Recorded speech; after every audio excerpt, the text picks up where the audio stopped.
కాకినాడ జిల్లా తుని నియోజకవర్గం కోటనందూరు మండలం బీహెచ్ కోట గ్రామంలో సర్పంచ్ జగటల వీరబాబు అధ్యక్షతన ఏర్పాటు చేసిన సమావేశంలో సీఎం జగన్మోహన్ రెడ్డి ప్రకటించిన మేనిఫెస్టోలో 500 మందికి పైగా ఉన్న పంచాయతీలో ప్రత్యేక దళితవాడ పంచాయతీగా ఏర్పాటు చేస్తానని తెలపడం పట్ల దళిత నాయకులు హర్షం వ్యక్తం చేశారు.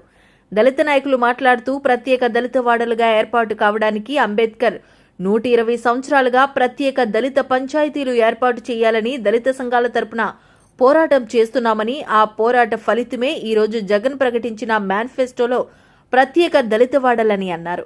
ఈ కార్యక్రమంలో మండల కోఆప్షన్ సభ్యుడు జగటాల కోట సత్యబాబు, మాణిక్యాలరావు, లంకా కృపానందం, కోటనందూరు సర్పంచ్ గరిసింగిల్ల శివలక్ష్మి దొరబాబు, మండల యువ నాయకులు బండి నానిబాబు, దిబ్బా శ్రీను, బోడపాటి సతీష్, నియోజకవర్గ మండల దళిత నాయకులు పాల్గొన్నారు. లేకపోతే ఎవరన్నా పేదవాళ్ళు చచ్చిపోయిన వాళ్ళకి ఇలాంటి వాళ్ళకి రమారాము ఇప్పటికి 8-9 కోట్ల రూపాయలు ఇచ్చారమ్మా. సొంత డబ్బులు అలా ఇచ్చిన నాయకుడు ఎవరు లేరు. యనమల రామకృష్ణ గారు 40 సంవత్సరాలతో పరిపాలిస్తున్నారు. కానీ ఇదిగో పలానా ఇంటికి నేను వీళ్ళ కష్టంలో ఉంటే 2 లక్షల రూపాయలు ఇచ్చాను, 3 లక్షల రూపాయలు ఇచ్చాను, 50,000 రూపాయలు ఇచ్చాను చెప్పాలండి. అదంతా ఎందుకు? ఎక్కడ తెలుగుదేశం పార్టీ వస్తే అక్కడ జెండాల పార్టీ వాడు మన జోరేమయ్య క్యాన్సర్ వచ్చి బొగ్గలా జారిపోయి ఇబ్బంది పడుతుంటే యనమల రామకృష్ణ గారు వెళ్తూ మన వాళ్ళు, సార్ రామకృష్ణ గారు మన మెయిన్ కార్యకర్త అండి, ఇలాంటి పరిస్థితి సార్, కొంచెం ఒకసారి వెళ్ళి చూసి ఆయన చేతిలో తులవ బలం పెడతాం సార్ అంటే, అవదవదు ఇప్పుడు ఖాళీ లేదు అని చెప్పేసి తోసుకుంటూ వెళ్ళిపోయాడు. దాని ప్రత్యక్ష సాక్ష్యం మన కడిదినోకరాజు. అప్పుడు భాస్కర్ గారు సార్ ఏం తీసుకెళ్ళండి సార్ అంటే, భాస్కర్ గారు ఏమన్నా తెలుసా, ఎలా ఇచ్చుకుంటూ పోతే ఎంతమందికి ఇచ్చుకుంటూ పోవాలి అన్నారు. మరి రాజగారి దగ్గరికి వెళ్ళండి, మీ ముక్కు మొహం తెలదు. మీరు రాజగారి దగ్గరికి వెళ్ళి ఇవి నా పరిస్థితి ఇచ్చారు, నాకు ఇది లేకపోతే పరిస్థితి జోబులో తీస్తాడు, ఎంత తీస్తాడో తెలదు. ఆయన వచ్చినంత ఇస్తాడు అంతే. ఇంకా ఎంత అది లెక్క టీవీ అది చేసి చెందనేది చేయదు. అలాంటి మంచి మనసు ఉన్న మహారాజు మన రాజాగారు. అలాంటి వ్యక్తికి మనం సపోర్ట్ చేయాలి. మంచి మెజార్టీని మన ఊరి మీద ఇస్తే, మన ఊరి ద్వారా ఇస్తే మనకి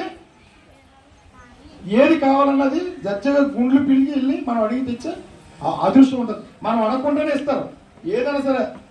సార్ మాకు మా ఊళ్ళో అక్కడ వెళ్ళాలన్నారంటే, మాకు ఇక్కడ భూమి కొనాలండి, మాకు ఇళ్ల స్థలాలు కావాలి సార్, అక్కడ మా ఊరికి ఎందుకు వెళ్ళాలన్నారంటే అయితే కొను అని చెప్పేసి వెంటనే 80 లక్షలు ఇచ్చారు. ఎవరికి మన 4 పిల్లప్పర భూమి 80 లక్షలు, 83 లక్షలకి ఎందుకో కొన్నాం అంటే ఒకసారి ఆలోచించండి. ఏది పేద ప్రజలకు ఏది కావాలో అది తక్కువని ఇచ్చే వ్యక్తిలో నాకు తెలిసి రాష్ట్రం మొత్తం మీద మన రాజాగారు ఒకటే, ఎవరు లేరు నాకు తెలిసి. అంత మంచి ఎమ్మెల్యే ఎవరు దొరకరు. అలాంటి వ్యక్తులు మనం మిస్ చేసుకుంటే మాత్రం ఖచ్చితంగా ఇక్కడ మెజార్టీ ఇవ్వకపోతే మన ఊరి నుండి మనం ఎందుకు పనిచేయం. కాబట్టి జగన్మోహన్ రెడ్డి గారు అక్కడ రావడం ఖాయం, ఇక్కడ రాజాగారు భారీ మెజార్టీతో గెలవడం ఖాయం. కాకపోతే రేపు కృష్ణ గారు ఇంటింటికి తిరుగుతారు, చూడండి, ఇంటింటికి తిరుగుతారు. ఎందుకంటే కృష్ణ గారికి గెలని వాడిని పక్కన పెట్టండి, ఆ పార్టీలో ఇవ్వడం ధర్మం. ఇప్పుడు 3 సార్లు 4 సార్లు ఆయన 3 సార్లు ఓడిపోయారు.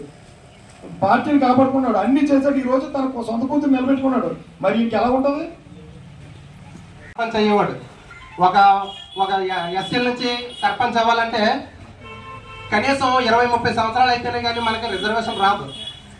అలాంటి సందర్భాల నుంచి ఈ రోజు జగన్మోహన్ రెడ్డి గారు మేనిఫెస్టోలో పెట్టిన విషయం ఏంటంటే, మన దళిత వాడలో 500 కూడా మించి జనాభా ఉన్న ప్రతి గ్రామాల్లో కూడా ఒక దళితవాడ ప్రత్యేక పంచాయతీగా ఏర్పాటు చేయడానికి చాలా శుభపరిణామం అని ఈ విషయం మీ అందరికీ తెలియజేయడం కోసం కూడా మేము చాలా సంతోషిస్తున్నాం.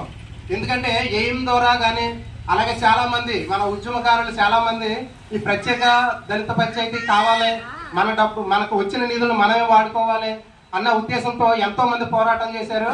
ఈ పోరాటాలకి ఫలితంగా ఈ రోజు జగన్మోహన్ రెడ్డి గారు మేనిఫెస్టోలో పెట్టి మన అందరికీ కూడా ఈ స్వేచ్ఛనిచ్చినందుకు, అలాగే ఈ దళిత ప్రత్యేక పంచాయతీ చేయడానికి ఆయన ఇచ్చిన ఈ మేనిఫెస్టోలో పెట్టడం, ఆయన చెప్పాడంటే చేస్తాడు కాబట్టి నమ్ముతూ ఆయన మళ్ళీ ముఖ్యమంత్రిని చేసుకొని మన దళిత వాడల్లోనే ప్రతి 5 సంవత్సరాలకి ఎవరొకరికి అవకాశం వస్తుంది.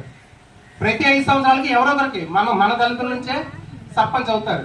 ఈ అవకాశం ఇచ్చినందుకు అలాగే ముఖ్యమంత్రి గారికి, ఇక్కడ దాడిశెట్టి రాజా గారికి మంచి మెజార్టీని ఇచ్చి, ఈ గ్రామం ఎప్పుడు కూడా దాడిశెట్టి రాజా గారికి బాగా నమ్మకం, ఆయనకు మంచి మెజార్టీ ఇస్తారండి.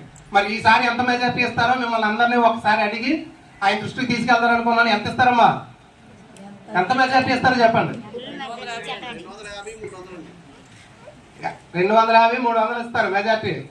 ఇంకా ఎక్కువ ఇవ్వడానికి కూడా ప్రయత్నం చేయమని నాకు ఈ అవకాశం ఇచ్చినందుకు మా సర్పంచ్ గారికి, అలాగే ఇక్కడికి చేసిన దళిత నాయకులకి, అలాగే ఇక్కడ అక్క చెల్లెమ్మలందరికీ కూడా పేరు పేరున నమస్కారాలు తెలియజేసుకుంటూ సెలవు తీసుకుంటానండి. 53 ఓట్లు 63 ఓట్లు మెజార్టీ ఇచ్చారు. కానీ ఈవేళ ప్రతి ఒక్కరికి కూడా అందిన సంక్షేమ పథకాలు ఏవి కూడా ఎవరికి కూడా ఆపలేదు. ప్రతి ఒక్క ఇంటికి కూడా లబ్ధి జరిగింది. కానీ ఇప్పుడు కూడా ఇంకా మనం తెలుసుకోకపోతే కనుక ఇంకా అప్పుడులాగే వ్యవహరించి వాళ్ళ దగ్గరికి వెళ్ళి పని చేయించుకుందామని అంటే కనుక ఇంకా మనం మూర్ఖత్వం అనుకోవాలి. మనం ప్రతి ఒక్కరు కూడా దాన్ని వదిలి మనలో ఎవరు చేసినా మన వ్యక్తే చేయాలి అనేదాన్ని మీరందరూ కూడా గట్టిగా నమ్మి దళితవాడ పంచాయతీని బలంగా మనం ఇంకా నిరూపించుకోవాలి అంటే మనందరినీ కూడా రేపు రాబోయే ఎలక్షన్లో జగన్ గారికి మెజార్టీ ఎక్కువిచ్చి, అలాగే ఇక్కడ మన రాజా గారిని కూడా మనం గెలిపించుకున్నట్లయితే మన గురించి పోరాడిన దానికి ఆయనకి మనం ఫలితం ఇచ్చినట్టు అవుద్ది. నేను తెలుగుదేశం పార్టీలో ఉండేవాడిని, కానీ అక్కడ విధంగా నప్పక రాజా గారు పరిపాలన చెప్పి ఆయనతో ట్రావెల్ చేయడానికి నేను పార్టీలో జాయిన్ అవ్వడం జరిగింది. అలాగే నేను జగన్ గారి గొప్పతనం నేను చెప్పను. ఏంటంటే ఇక్కడ ఉన్న వాళ్ళందరూ తెలుసు, ఆయన ఇచ్చిన పథకాలన్నీ తీసుకున్న వాళ్ళకి ఉన్న వాళ్ళందరూ ఆయన గొప్పతనం నేను చెప్పను. కానీ గౌరవనీయ రామకృష్ణ గారు ఆయన 40 సంవత్సరాలప్పుడు 6 సార్లు గెలిచాడు మన తుల్లో. ఇప్పుడు వచ్చి దళితులకి ఒక్క పదవి తీసుకురాలేదు. మన నియోజకవర్గం తరపు నుంచి ఒక్క పదవి తీసుకురాలేదు ఒక దళితులకి. అది దాడిశెట్టి రాజా గారు మన దళిత మహిళకి ఎస్ఎస్ కార్పొరేషన్ చైర్మన్ పదవి ఇప్పించారు. అంటే ఇంత గొప్ప వ్యక్తి చూడండి దాడిశెట్టి రాజా గారు. అలాంటి వ్యక్తి వెనక నడ్డాకి నేను వచ్చాను. అలాగే తుని నియోజకవర్గంలో తుని టౌన్లోనే అంబేద్కర్